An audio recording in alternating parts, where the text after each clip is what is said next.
Someone in the comments asked me if I am always angry. And the honest answer is yes. And that is the reason why I no longer have chronic fatigue syndrome.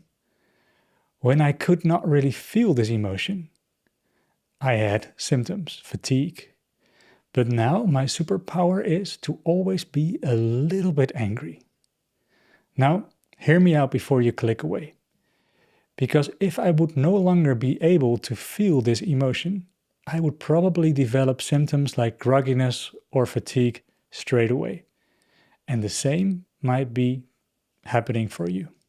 I once had a date with a woman around 5 or 6 years ago, and she didn't show up. And immediately after that, I was really tired. And I thought maybe it was for the best that she didn't show up. And as I sat there, being extremely tired, I started tuning into my body. And I noticed that in my gut, I had a huge pressure. And when I connected with it, I knew it was anger. And I already knew a lot about anger because of the books of Dr. John Sarno. But this was the first time that I actually felt it. And when I chose to consciously feel it, the symptoms, the fatigue that I had, immediately disappeared.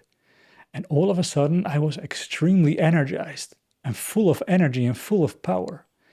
And I went to the gym for the first time, I think, in 6 or 7 years.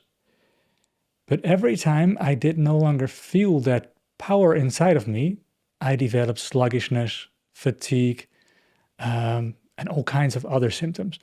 So every time I had to refocus my attention towards my gut to keep feeling my anger. And you might have experienced this with, for example, a Christmas dinner or a family gathering.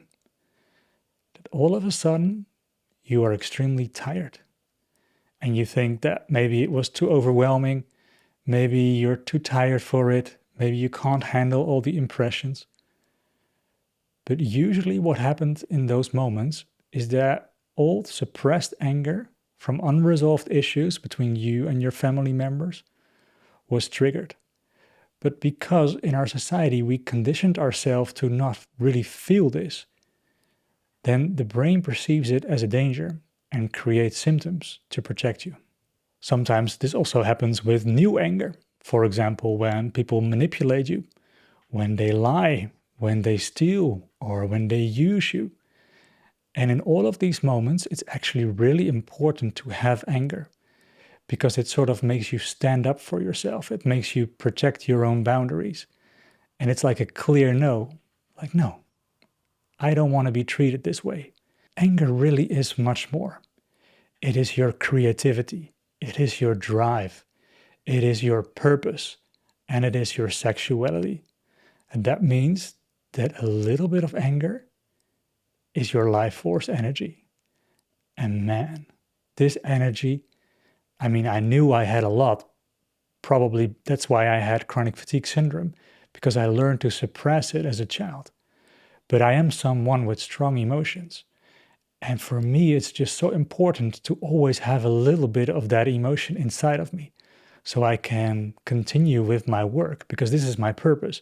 I have to tell the world the truth behind autoimmune diseases, chronic fatigue syndrome, and all these other syndromes.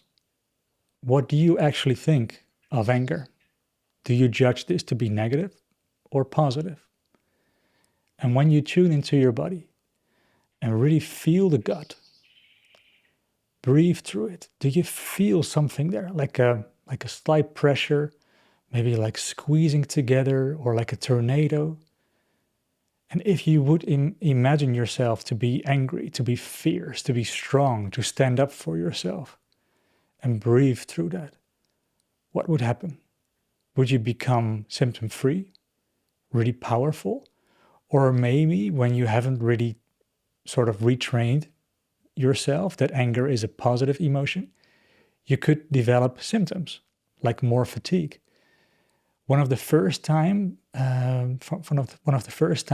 I managed to make a client have symptoms just by letting the client focus on his anger. He became highly symptomatic. And then when we processed the anger, his symptoms disappeared. But the thing is, with anger, you don't need a release. sometimes you would like to have a little bit of power inside of you, just to be fierce and strong. So what do you think about this? What are your experiences? Write it down in the comments, and I wish you a beautiful healing journey.